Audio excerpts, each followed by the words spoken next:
had so many childhood memories in my life, and I'm sure all of you guys have those too. But out of all of them, there's always that one memory that haunts you for a long time. Mine happened back when I was an early teenager. I was a mischievous person back then, and me and my friend Zach would always goof around the neighborhood. I remember this one time that a family went on vacation, which meant that we could stoop at their house.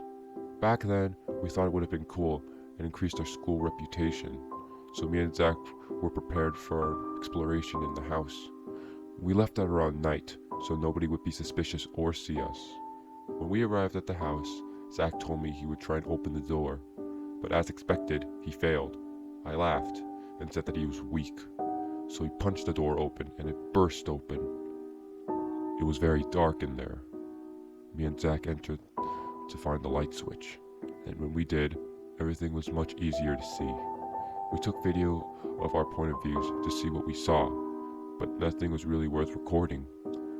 It wasn't an abandoned house, so it was pretty boring to look into. I turned off the recorder and went back to Zach. I told him this was boring and that we should leave, but Zach stopped me and told me to shush. He told me he heard something. I listened, but I couldn't hear anything around us. I told Zach he was losing his mind, but he swore he did, and that was when it became clear. A sort of sound that couldn't be imagined. I wanted to leave, but Zach told me to be brave and to follow him. So I did, and we entered deeper. When we got to a big door, the sounds were much louder in there. Zach opened the door, and both of us started to get cold feet. We turned on the lights, and it was a big bedroom. I looked around the room and found nobody around, so I go to tell Zach that the bedroom was safe. But as I was walking towards him, I hear this horrible, blood-curdling scream. I run over to ask him what's wrong, but he grabbed my arm and started running for the exit. But his grip and speed was fast and it hurt. But when we got outside, he didn't stop. He continued to run as fast as he could, all the way back to his house. That was when he finally let go of my now very painful arm. When I asked what he even saw, Zach told me that he saw something nightmarish. Then he showed me his recording of the exploration. He fast-forwarded until the part he saw the person. During this part, he sees a closet and walked towards it.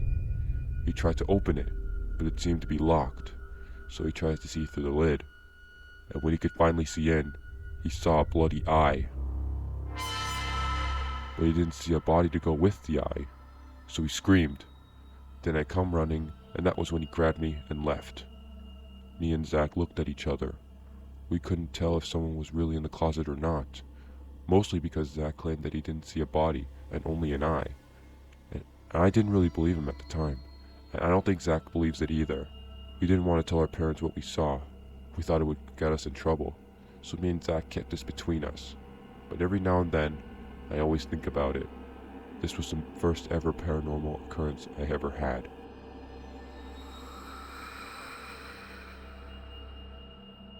I don't even know how this even happened. It started out as it always did every day. I would always have so much work behind schedule, so much to the point I had to drink 4 coffees a day, and nothing could have been more stressful. So I'd do what I normally did this one specific day. Then after I was done, my body wasn't strong enough to carry my weight, so I ended up going to bed early. But even though I was trying to go to sleep, I always had this problem that I could never fall asleep after a while. But as I wait for my eyes to finally shut, that was when I started to hear tiny creaks outside my room.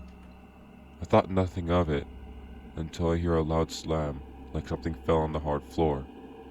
It came from the kitchen, so I get up and find what fell, and it was a glass plate that was left on the counter, but luckily it didn't break after falling. But from where it was earlier, someone had to have moved it. But anything could have happened, so I put it back where it belonged and went back to bed. But right when I get back in, the same noises return. But instead of something falling, I hear a set of periodic bangs. But I had no idea where they were coming from. But I had to get rid of the noises, so I get out of bed again and search the house. But the noises were constantly moving to a different part of my house. So I give up and deal with it in bed. I tried to go to sleep, but the bangs were so annoying, but then they stopped immediately. But right when they stop, I hear this horrible, demonic scream. I couldn't believe what I just heard. My body was in complete shock, but I had to leave the house right away. There was no way I was running through the front door though, so instead, I jumped out of my window and ran to the front. Then I called the police and told them what happened. I waited in my car until the police would arrive, and when they did, one officer goes in the house while the other tries to calm me down. Then the one exploring leaves the house and says it's safe to go into, but that he couldn't find any signs of anyone being in there. But that didn't make sense whatsoever, so the police leave and I try to figure out what happened. But I come to a conclusion. Due to the amount of work I received and the lack of sleep, my mind probably wasn't right, and then the paranormal occurs, which explains the horrid scream I heard, but I'm still confused about the plate falling, well, I assumed it was a supernatural occurrence. This only happened once in my life so far, and I hope it never happens again.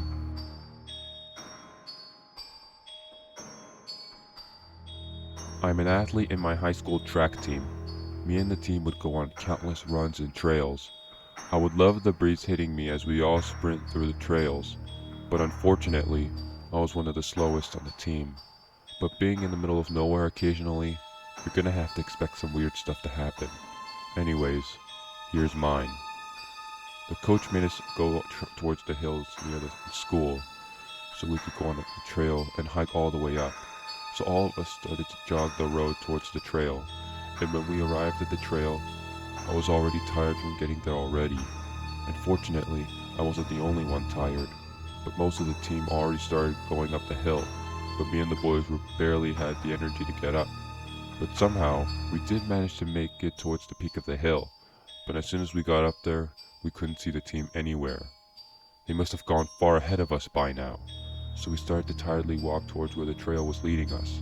But from what I saw, the trail continued to go for miles. I knew that it was going to take ages to get all the way to the end of this, which meant I had to catch up to the team. Fast! I tried to start jogging, which ended up to slow running, but my energy was extremely low, so it wasn't long before I was about to pass out. So we had to sit down for a minute.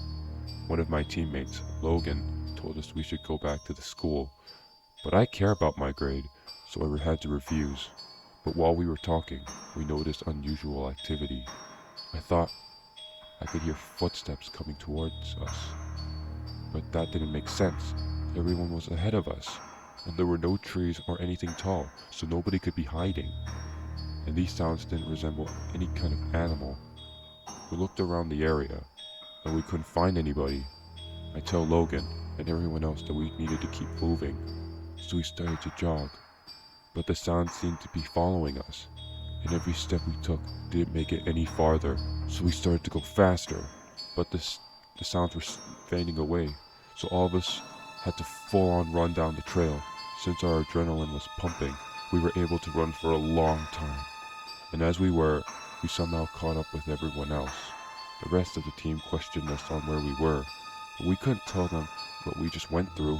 There was no way any of them would believe us.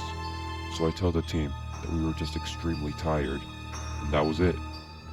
There's mystery towards that specific trail. Those sounds, they sounded like a person, but we all saw it. Nobody was ever around us. I don't believe I believe myself either if I think of this, but I couldn't be crazy. Others went through it too. I took a break from track after this. I never quit though. I am much better at it now, but this was the worst run ever on my list.